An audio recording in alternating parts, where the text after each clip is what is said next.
जरा सोचिए, करोड़ों लोगों का एक देश जो बरसों की गुलामी के बाद आज़ाद हो रहा है। अब सबसे बड़ा सवाल ये है कि इस नए विशाल देश को चलाने के लिए नियम कौन लिखेगा। आज हम सब मिलकर उसी कहानी को जानेंगे कि कैसे भारत ने अपना भविष्य कागज पर उतारा। और यही वो सवाल था जो हमारे संस्थापकों, हमारे फाउंडर्स के सामने एक पहाड़ बनकर खड़ा था। मतलब एक ऐसा दस्तावेज बनाना जो कश्मीर से लेकर कन्याकुमारी तक हर धर्म, हर भाषा, हर संस्कृति को एक ही धागे में पिरो सके। तो चलिए देखते हैं कि ये नामुमकिन सा लगने वाला काम आखिर मुमकिन हुआ कैसे। तो ये सब शुरू कहाँ से हुआ? इस पूरी कहानी की नींव रखी गई थी साल 1946 में, जब ब्रिटिश सरकार ने भारत के भविष्य का फैसला करने के लिए एक कह सकते हैं एक खास मिशन भेजा था। जी हाँ, इस ऐतिहासिक काम का जो सबसे पहला कदम था वो था कैबिनेट मिशन। इसे उस वक्त के वाइसरॉय लॉर्ड वेवल उनकी देखरेख में भारत भेजा गया था। ये नाम कैबिनेट मिशन और ये साल 1946 दोनों ही इस कहानी के लिए बेहद जरूरी हैं। देखिए, इस मिशन का मकसद ना बिल्कुल क्रिस्टल क्लियर था। भारत के लिए एक संविधान बनाने वाली सभा यानी एक कॉन्स्टिट्यूएंट असेंबली उसका गठन करना। और इस मिशन में थे 3 अंग्रेज सदस्य।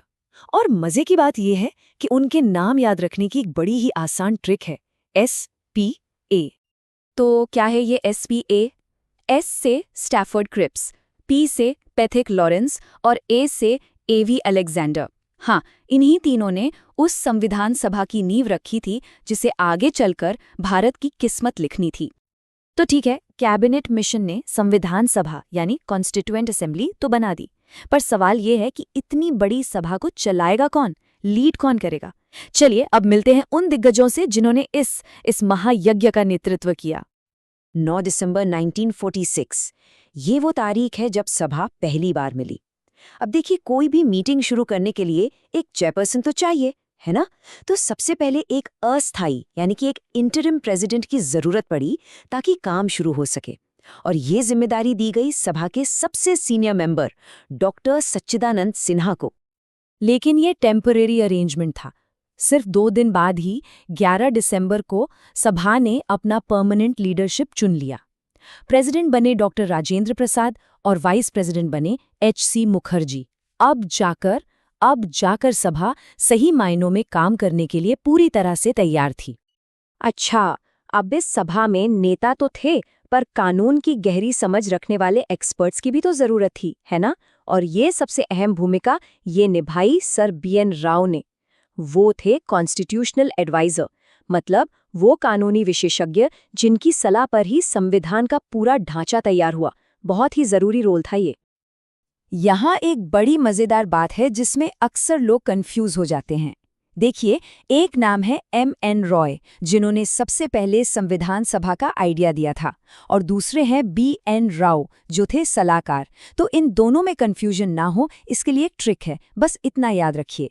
एडवाइजर का A और BN राव का B। A की ठीक बात क्या आता है? B। ये छोटी सी ट्रिक हमेशा काम आएगी, यकीन मानिए। चलिए, तो सभा बन गई, लीडर्स भी चुन लिए गए, पर अब असली सवाल था कि इसमें शामिल कौन-कौन होगा। इतने बड़े देश के हर कोने से हर तबके की आवाज इस सभा तक आखिर पहुंचेगी कैसे? तो देखिए, जो प्लान बना था उसके मुताबिक कुल 389 सीटें थीं। इनमें से 296 ब्रिटिश भारत के प्रांत से आनी थीं और 93 सीटें थीं देसी रियासतों के लिए। लेकिन यहाँ पर कहानी में एक बड़ा ट्विस्ट आया। रियासतों ने सभा में शामिल होने से ही मना कर दिया। वो आज़ादी के बाद अपना अलग फ्यूचर देख रहे थे। नतीजा, उनकी वो 93 सीटें खाली की खाली रह गईं। अब सबसे दिलचस्प बात यह है कि इन सीटों को बांटा कैसे गया। इसका फॉर्मूला ना बहुत ही सरल और शानदार था। तय ये हुआ कि हर 10 लाख की आबादी पर एक प्रतिनिधि होगा, सिर्फ एक सीट। इससे ये पक्का हो गया कि हर इलाके को उसकी जनसंख्या के हिसाब से मतलब प्रोपोर्शनल रिप्रेजेंटेशन मिले। और बात यहीं खत्म नहीं हुई। इस सिस्टम को और भी ज्यादा फेयर बनाने के लिए सीटों को 3 मुख्य कम्युनिटीज में बांटा गया था, मुस्लिम, सिख और जनरल। और इस जनरल कैटेगरी में बाकी सभी समुदाय आते थे, हिंदू, पारसी, ईसाई, सब के सब। एक बात समझना बहुत जरूरी है कि संविधान सभा सिर्फ और सिर्फ कानून की किताबें नहीं लिख रही थी, नहीं, वो एक राष्ट्र की पहचान गढ़ रही थी। और इसी सभा ने उन राष्ट्रीय प्रतीकों को अपनाया जो आज हमारे देश की, हमारी आन बान और शान है। और ये हुआ कैसे?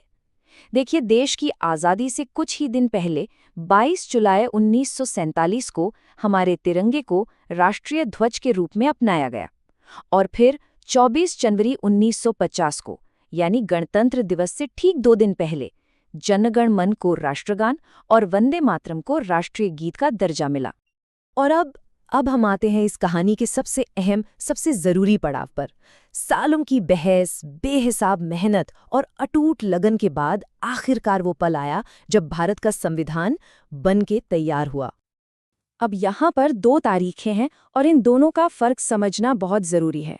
देखिए, संविधान बनके तैयार हो गया और उसे सभा ने पास कर दिया 26 नवंबर 1949 को, और इसीलिए इस दिन को हम सब संविधान दिवस के तौर पर मनाते हैं। लेकिन इसे पूरे देश में लागू किया गया ठीक 2 महीने बाद, 26 जनवरी 1950 को। तो सवाल उठता है कि भाई 2 महीने का इंतजार क्यों? आखिर 26 जनवरी की तारीख ही क्यों चुनी गई?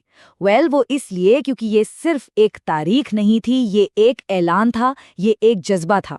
बात है 1930 की, जब इसी दिन रावी नदी के किनारे कांग्रेस ने पूर्ण स्वराज यानी पूरी आज़ादी का संकल्प लिया था। और बस उसी ऐतिहासिक दिन को हमेशा के लिए अमर बनाने के लिए 26 जनवरी को भारत का गणतंत्र दिवस चुना गया। अब जरा उन आंकड़ों पर गौर कीजिए जो इस काम की, इसकी विशालता को दिखाते हैं।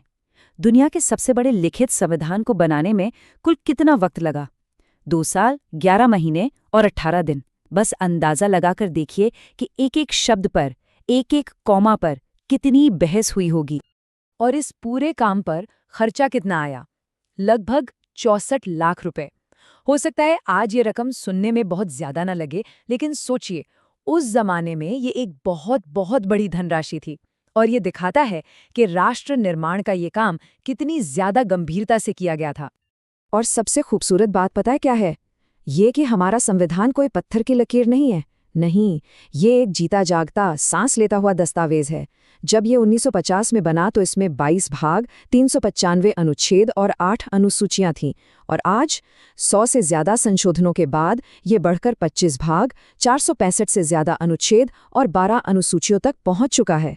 यही तो इसकी असली ताकत है कि ये समय के साथ खुद को बदल सकता है, खुद को ढाल सकता है।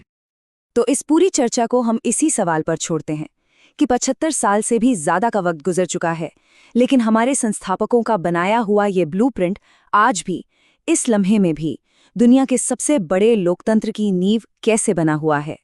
ये वो विरासत है जो हम सबको हर रोज प्रेरित करती है।